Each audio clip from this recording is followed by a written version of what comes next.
কাছাৰ জিলাৰ সদৰ ফৰেষ্ট ৰেঞ্জাৰৰ অধীনত থকা সোণাবৰী ঘাটত অবৈধ বালি খনন এক্সকেভেটৰে বৰাক নৈৰ পৰা খান্দি দিনে নিশাই চলিছে ট্ৰাকে ট্ৰাকে বালিৰ সৰবৰাহ।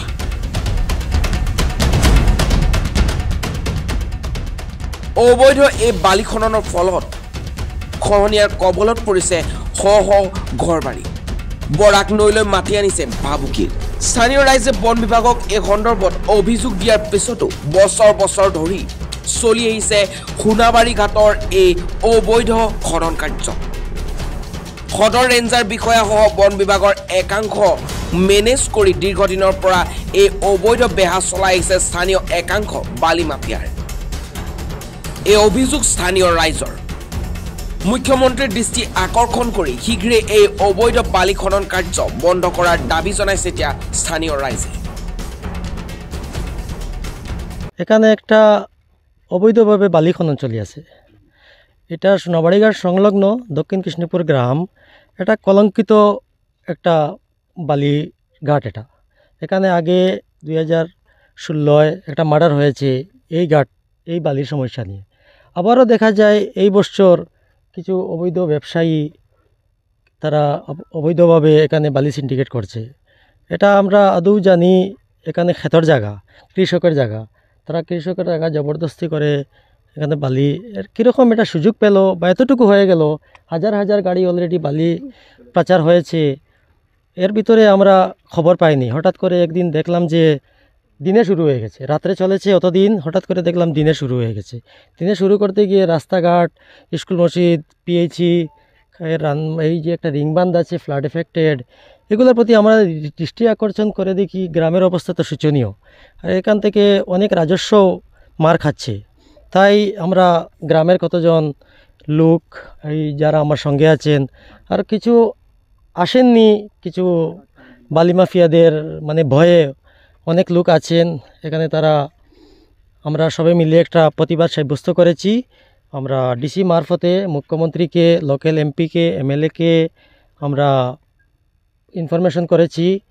মেইন হলো কালামুদ্দিন চৌধুরী সোনাবাড়িঘাটের, তার পিছনে আছে এই গ্রামের যেটা কাগজে আমি উল্লেখ করেছি 2-3টা ছেলে। ওদের তো অ্যাকচুয়ালি নামটা আমি জানি না। কেউ করে ডাকে বাবর, কাউকে দুল্লা, কাউকে ফরেস্টের জড়িত আছে, রেঞ্জার তো 100% জড়িত আছে, ডিএফও 100% জড়িত আছে। এই লিগ 2টা লিগ আছে। একটা তো আমি যাদের নাম বললাম, একটাতে আছে আপনার রাকিব হোসেন মজুমদার বড়বুইয়া, আরেকটাতে ইফতিকার হোসেন বড়বুইয়া এবং নাহার মজুমদার। তারা সমাজের কোনো কাজে তারা আমি পাই নেই, কিন্তু তারা অবৈধ ব্যবসার লোকে জড়িত হয়ে এরকম করেছে। আমি মুখ্যমন্ত্রীর দৃষ্টি আকর্ষণ করে বলতেছি, এটা যদি সম্পূর্ণরূপে বন্ধ হয়ে যায়, এটা সম্পূর্ণরূপে যদি বন্ধ না হয়, আমরা গণতান্ত্রিক পদ্ধতিতে আন্দোলন হব। তাতে কি দুর্ঘটনা হয়, ইনসিডেন্ট হয়, এটার দায়িত্ব সম্পূর্ণ কাছাড় প্রশাসন, আসাম প্রশাসনে তার দায়ভার নিতে হবে। এটা হাজার হাজার গাড়ি অলরেডি গিয়েছে, রাত্রে গিয়েছে। আমরা দিনে দেখেছি আদৌ 2-3 দিন থেকে। ওটা তো লগভগ 1 মাস থেকে চলে। 1 মাস থেকে কীরকম প্রশাসনকে বা এই ডিপার্টমেন্টকে তারা আড়ালে রেখে কেমন করে করছে, এটা ইম্পসিবল আড়ালে নয়। তারা সত্যি সত্যি তারা জড়িত আছে। ও আসামিকে ছেড়ে দেওয়া হয়, আবার সেও দেখি এই বালির সঙ্গে জড়িত থাকে। আর আমার কেন হত্যাকাণ্ড হয়েছিল, কাকে হত্যা, এই বালির বিষয় নিয়ে, আসামির নাম কালামুদ্দিন চৌধুরী। এটা এই বালির বিষয় নিয়ে হত্যাকাণ্ডটা হয়েছে। হ্যাঁ, ওরকম প্রতিবাদ করতে গিয়ে আজকে আমি প্রতিবাদ করছি। আপনারা আমাকে সাহায্য করবেন। এটা মুখ্যমন্ত্রীর বা লোকাল এসপি, ডিসি দৃষ্টি আকর্ষণ করে দিবেন, যাতে আমার লাইফ থ্রেট বহুত আছে, আমাকে আরও সিকিউর করা হয়।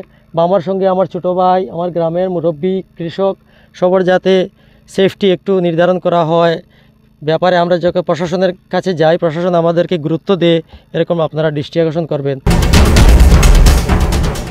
উল্লেখ্য যে কাছাৰত অবাধে এতিয়া চলিছে বনজ সম্পদৰ লুণ্ঠন। জিলাৰ বিভিন্ন স্থানত চলিছে কাঠ, শিল, বালি আৰু ৰঙা মাটিৰ লগতে বিভিন্ন বনজ সম্পদৰ অবৈধ বেহা। সকলো দেখিও চকুমুদা কুলিৰ ভাও ধৰিছে কাছাৰ বন বিভাগে। এফালে যদি চলিছে নৈৰ বুকুত খনন শিল আৰু বালিৰ, আনফালে আকৌ চলিছে পাহাৰৰ ৰঙা মাটিৰ সৰবৰাহ। এক কথাত কাছাৰত এতিয়া অবাধে চলিছে পৰিৱেশৰ ধ্বংসলীলা।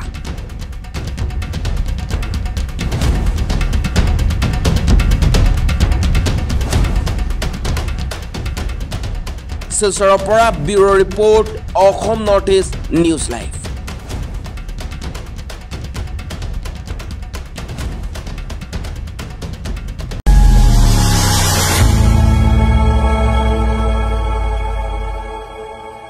খবৰৰ আঁৰৰ খবৰ ব্ৰেকিঙৰ হুলস্থুলৰ মাজত ৰৈ যোৱা সমাজৰ নেতিবাচক বহু খবৰ ৰাজনীতিৰ পৰা সমাজনীতিলৈ খেল জগতৰ পৰা কৃষি খণ্ডলৈ ছবি জগতৰ পৰা সাহিত্য চৰ্চালৈ বৰাক ব্ৰহ্মপুত্ৰৰ লগতে উত্তৰ পূবৰ সাতভনীক সামৰি অসমৰ সংবাদ জগতত নতুন সংযোজন অসম নৰ্থ ইষ্ট নিউজ লাইভ 24/7